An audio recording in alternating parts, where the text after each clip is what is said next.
회칙 논란으로 회장 선거와 관련해 파행을 겪은 뉴욕 한인회가 2달 반 만에 다시 원위치로 돌아가게 됐습니다. 두 후보가 등록을 마쳤습니다. 바이든 대통령과 의회 지도부가 어제 다시 만나 부채 한도 상향 문제를 논의했지만 여전히 합의에 이르지 못했습니다. 지난 13일 텍사스주에서는 12살 소년이 지인과 언쟁을 벌인 햄버거 가게 직원을 소총으로 살해하는 사건이 발생했습니다. 경기 침체에 대한 우려가 나오는 가운데 빅테크 주가의 상승세가 조만간 끝날 수 있다는 경고가 나왔습니다. 뉴욕주가 900만 명에 달하는 메디케이드 등 가입자를 대상으로 적격성을 재평가하는 작업을 시작했습니다. 이상은 이 시각 주요 뉴스입니다. 시청자 여러분 안녕하십니까? KBN 뉴스입니다. 회칙 논란으로 선거와 관련해 파행을 겪은 뉴욕 한인회가 2달 반 만에 다시 원위치로 돌아가게 됐습니다. 두 후보가 다시 등록을 마치면서 뉴욕 한인회장 선거는 14년 만에 경선으로 치러집니다. 지한샘 기자가 보도합니다. 뉴욕 한인회장 선거가 14년 만에 경선으로 치러지게 됐습니다. 뉴욕 한인회 선거관리위원회는 오늘까지 제38대 뉴욕 한인회장 후보자 등록을 받은 결과 진강 뉴욕 한인 변호사협회장과 김강석 전 KCS 회장 2명이 등록을 마쳤다고 밝혔습니다. 진강 예비 후보는 어제 오후 등록을 했으며 김강석 예비 후보는 오늘 선관위 사무실을 방문해 후보자 서류를 제출했습니다. 회칙 논란으로 선거가 파행을 겪은 지 2달 반 만에 다시 원위치로 돌아가게 됐습니다. 두 예비 후보가 제출한 서류에 문제가 없을 경우 뉴욕 한인회장 선거는 2009년 이후 무려 14년 만에 경선으로 치러지게 됩니다. 선관위는 24일까지 후보자 검토 작업을 하고 오는 26일 후보자를 확정하게 됩니다. 27일에는 후보자 기호 추첨을 실시하게 되고 다음 날인 28일부터 공식 선거운동을 시작하게 되며 다음 달 11일 선거가 진행될 예정입니다. 선거관리위원회는 별도로 후보자 합동 연설회 및 후보자 토론회 일정과 장소를 공고할 예정이라고 밝혔습니다. 한편 뉴욕 한인회 정상화위원회는 지난 14일 플러싱 소재 한 식당에서 선거 관련 논의 중 김석주 전 회장에게 폭언과 폭행을 한 것으로 알려진 노명섭위원회 정상화위원회 위원 자격을 취소한다고 밝혔습니다. KBN 뉴스 지한샘입니다. 바이든 대통령과 의회 지도부가 어제 다시 만나 부채 한도 상향 문제를 논의했지만 여전히 합의에 이르지 못했습니다. 바이든 대통령은 내일 일본으로 출국하는데요. G7 정상회의 참석 이후 예정됐던 해외 출장 일정은 전격 단축했습니다. 바이든 대통령과 의회 지도부가 어제 다시 만나 부채 한도 상향 문제를 논의했지만 여전히 합의에 이르지 못했습니다. 연방정부가 이르면 다음 달 초 디폴트 사태를 맞을 우려가 커지는 가운데 시간이 얼마 남지 않은 상황에서도 합의점을 마련하지 못하자 바이든 대통령은 외국 방문 일정을 단축하고 순방 중에도 의회 지도부와 대화를 이어가기로 했습니다. 어제 협상은 약 1시간 만에 끝났고 메카시 하원 의장은 회동 뒤 기자들에게 이번 주말까지 협상을 타결하는 게 가능하다며 짧은 시간에 할 일이 많다고 말했습니다. 슈머 원내대표는 대화가 좋았고 생산적이었다면서 우리 모두 디폴트는 끔찍한 선택지라는 데 동의했다고 밝혔습니다. 백악관은 보도자료를 통해 바이든 대통령이 회동에서 다양한 어려운 현안을 두고 아직 더 할 일이 남았지만 양측이 선의로 협상하고 누구도 원하는 것을 다 갖지 못할 것이라는 점을 인식하면 예산에 대한 책임 있는 초당적 합의가 가능할 것으로 낙관한다는 점을 강조했다고 밝혔습니다. 백악관은 의회가 전임 트럼프 행정부 시절을 포함해 과거에도 78차례나 한도를 상향했고 이번에도 당연히 그래야 한다는 입장이지만 현재 하원을 장악한 공화당은 정부의 재정 지출을 줄여야 한도 상향에 동의할 수 있다고 맞서고 있습니다. 바이든 대통령은 의회가 조건 없이 부채 한도를 상향해야 한다고 주장하면서도 재정 개혁은 별도로 논의할 수 있다는 입장을 밝혀 사실상 두 사안을 연계한 협상이 진행되고 있습니다. 하지만 워싱턴 포스트와 AP통신 등에 따르면 핵심 쟁점은 정부 지출 중 어떤 프로그램을 삭감하느냐로 지금껏 합의점을 찾지 못하고 있는 것으로 나타났습니다. 바이든 대통령과 연방의회가 부채 한도 상향 조정에 실패하게 되면 자칫 다음 달부터는 수천만 명에 달하는 시니어들이 연금과 생계 보조비를 받지 못할 수 있다는 가능성도 나왔습니다. 알렉스 파디아 캘리포니아주 연방 상원의원이 최근 기자회견에서 이달 말까지 부채 한도가 합의되지 않는다면 다음 달부터는 소셜 시큐리티 연금 지급이 중단될 수 있다고 밝혔습니다. 재무부에 따르면 지난달 미국은 이미 연방의회가 2021년 말 설정한 31조 4천억 달러의 부채 한도에 도달해 특별 조치를 통해 버티고 있는 상태입니다. 하지만 이 역시 한계에 도달하고 있는 만큼 6월 초부터 기존 부채의 이자를 지급하지 못하면 미국은 사상 최초로 국가부도에 이를 수 있습니다. 부채 한도 조정에 실패해 디폴트가 되면 연방정부에서 지출되는 각종 사회보장 혜택에 필요한 예산과 연금도 현금 부족으로 전면 중단될 수 있습니다. 연방의회 보고서에 따르면 미국에서 10년 이상 세금을 낸 납세자로 연방정부로부터 연금을 받고 있는 시니어는 약 6,600만 명이며 이들은 월 평균 1,784달러를 받고 있습니다. 다음 달 6월에 연금이 지급되는 날짜는 3일과 14일, 21일, 28일로 수혜자의 생일과 비슷한 일자에 지급됩니다. 하지만 연방의회가 부채 한도 조정에 실패할 경우 자칫 다음 달부터는 수천만 명에 달하는 시니어들의 생활비인 연금과 생계 보조비 지급이 중단될 수 있다는 우려가 커지고 있습니다. 불과 열흘 전 대형 쇼핑몰에서 총기 난사 사건이 벌어졌던 텍사스주에서는 지난 13일에도 총격으로 사망자가 발생했습니다. 12살 소년이 지인과 언쟁을 벌인 햄버거 가게 직원을 소총으로 살해했습니다. 텍사스주 킨 지역 경찰은 지난 13일 밤 텍사스주 킨의 한 햄버거 가게 주차장에서 가게 직원인 32살 매튜 데이비스를 총기로 살해한 혐의를 받고 있는 20살 앙헬 고메스와 12살 소년을 살인 혐의로 체포해 수사하고 있습니다.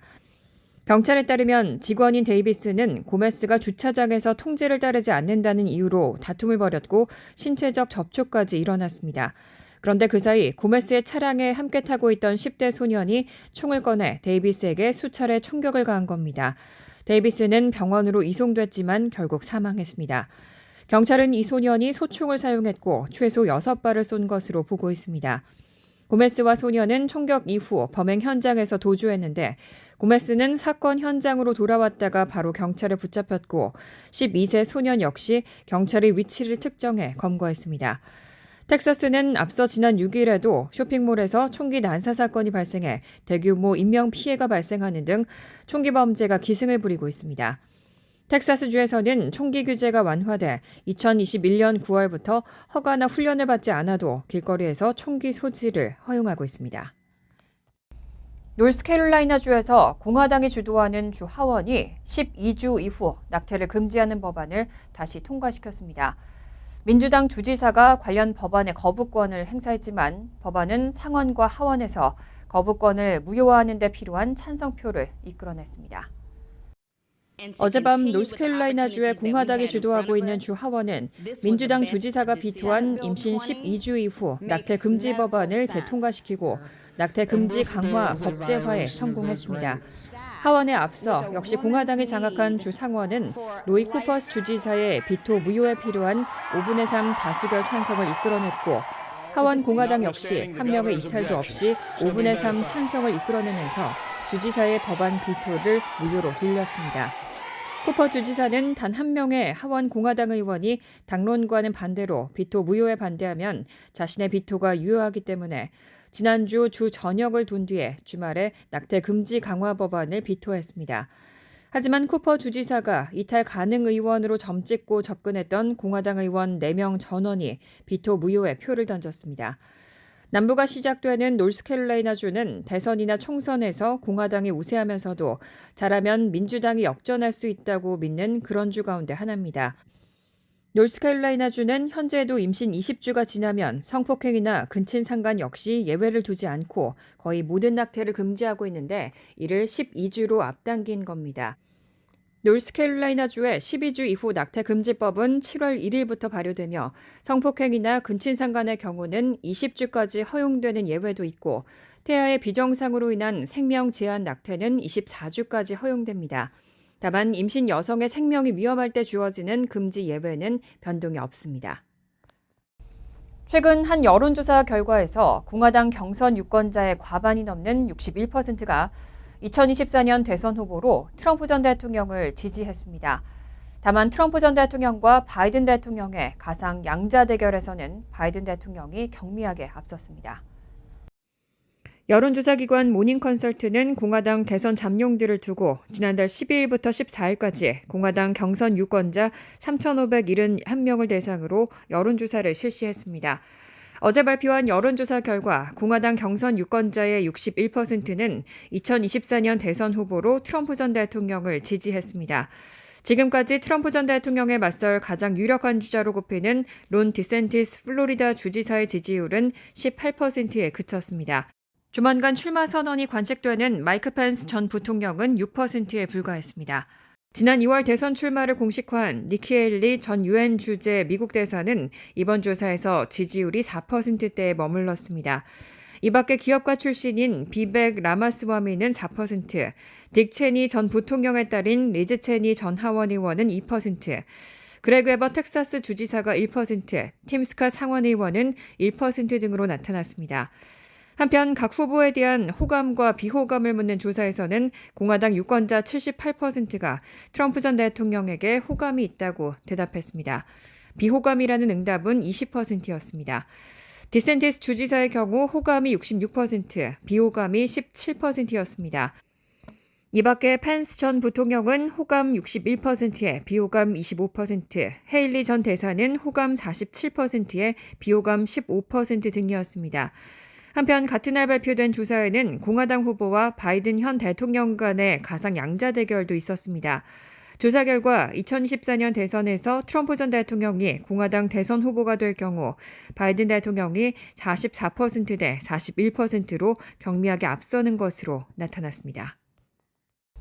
올해 빅테크 주가의 상승은 미국 증시 랠리를 견인하고 있습니다.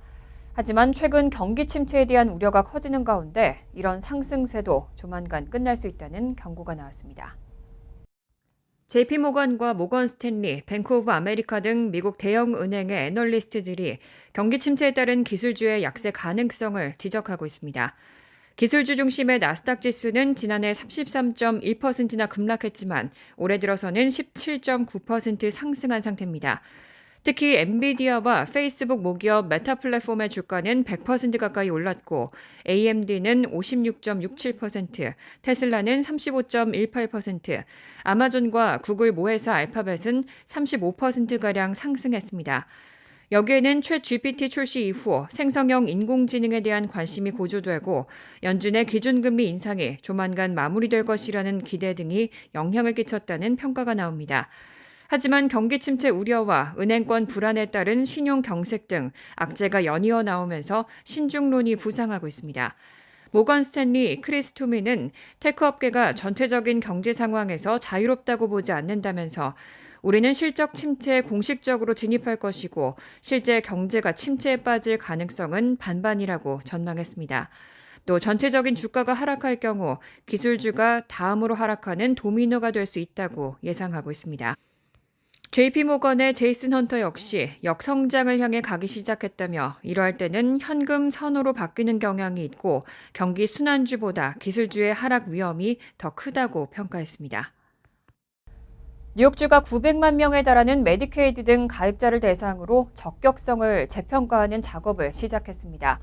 주정부가 심사를 강화하겠다고 밝힌 만큼 일부 대상자들에게는 추가 서류를 요청하거나 자격을 상실할 수 있다는 경고 메일이 발송됐습니다. 뉴욕주 정부가 900만 명에 달하는 뉴욕주 메디케이드 등 가입자를 대상으로 적격성 재평가 작업을 시작했습니다. 주정부는 적격성 평가 결과에 따라 건보거래소를 통해 건강보험을 갱신할 것을 권유하면서 이미 메디케이드와 차일드스 플러스, 에센셜 플랜 등 공공건강보험 보장 종료 날짜가 6월 30일인 건보 등록자들에게 적격성 재평가와 갱신을 알리는 통지를 보내기 시작했습니다. 다만 이번 적격성 재평가로 메디케이드 자격이 사라진 경우 주정부가 제공하는 에센셜 플랜 대상이 되는지 알아볼 수 있습니다. 에센셜 플랜은 19세에서 64세 성인 뉴욕 주민이 소득 자격 요건과 이민신분 요건을 충족하면 가입할 수 있습니다. 성인 1인당 소득 연 25,520달러, 4인 가족 기준 연 52,400달러 미만이 그 대상입니다. 또 19세 미만의 경우는 차일드스 플러스 가입 자격이 있습니다. 뉴욕주 건강보험 자격 및 갱신에 대한 자세한 내용은 뉴욕주 보건국 웹사이트 또는 메디케이드 웹사이트에서 알아볼 수 있습니다. 뉴욕주 로컬 소셜 서비스국 사무소 웹사이트에서도 문의할 수 있습니다. 현재 뉴욕주에서는 리커스토어에서만 와인 판매가 허용됩니다. 그런데 뉴욕주 의회가 그로서리 스토어와 슈퍼마켓 등 일반 식료품 매장에서도 와인 판매를 허용하는 방안을 추진하고 있습니다. 리즈 크루거 뉴욕주 상원 의원과 파멜라 헌터 뉴욕주 하원 의원은 지난 10일 주 상하원에서 그로서리 스토어와 슈퍼마켓 등 일반 식료품점의 와인 판매를 허용하는 방안을 담은 법안을 발의했습니다. 해당 법안은 뉴욕주 일원의 와인 업계를 활성화하자는 차원에서 매장 크기가 5,000 스퀘어핏 이상인 식료품점들에게도 와인 판매 면허를 발급해주는 내용을 담고 있습니다. 또 뉴욕주에서 생산된 와인을 판매할 때마다 해당 그로서리 스토어나 슈퍼마켓 등에 인센티브를 제공하는 내용도 포함됐습니다. 단 이번 법안에는 편의점과 주유소, 드럭스토어 등은 판매 대상에 포함되지 않았습니다.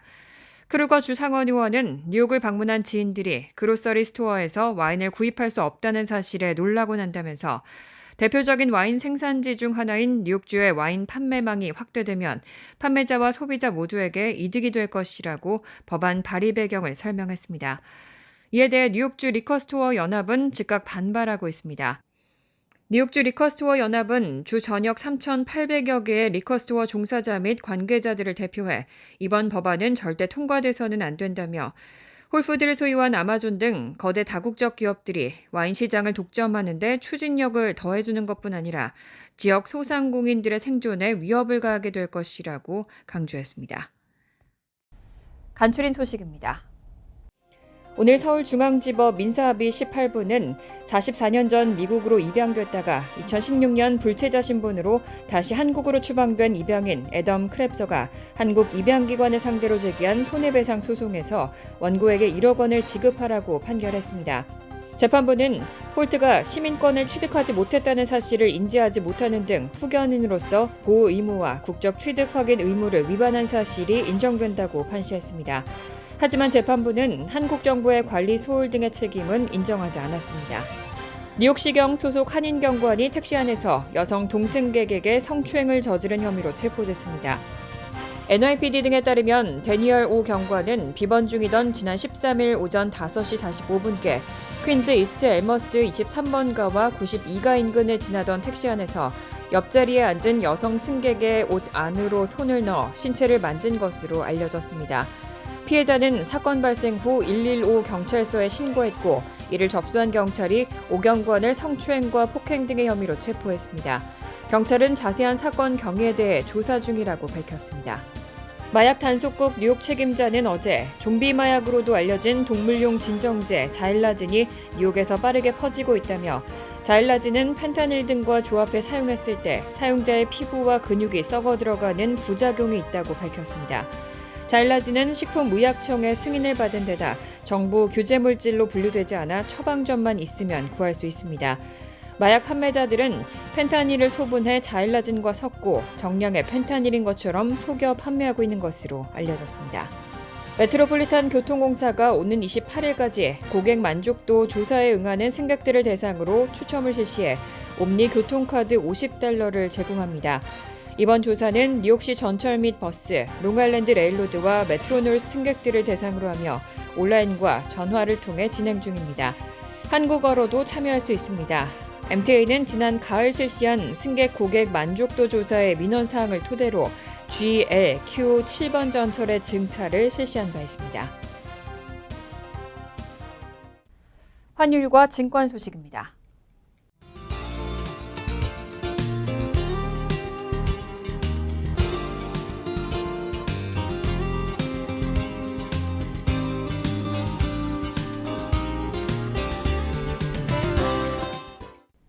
이어서 날씨입니다.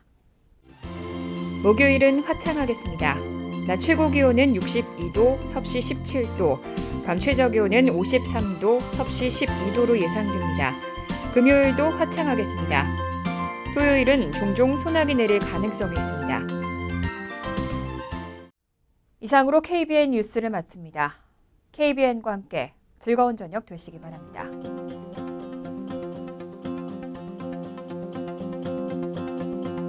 미 동부 최대 한인방송 KBN이 제작하는 KBN 뉴스는 웹사이트 mykbn.com 그리고 유튜브와 페이스북에서 다시 보실 수 있습니다. 좋아요, 구독, 알림 설정은 뉴스 제작에 큰 도움이 됩니다.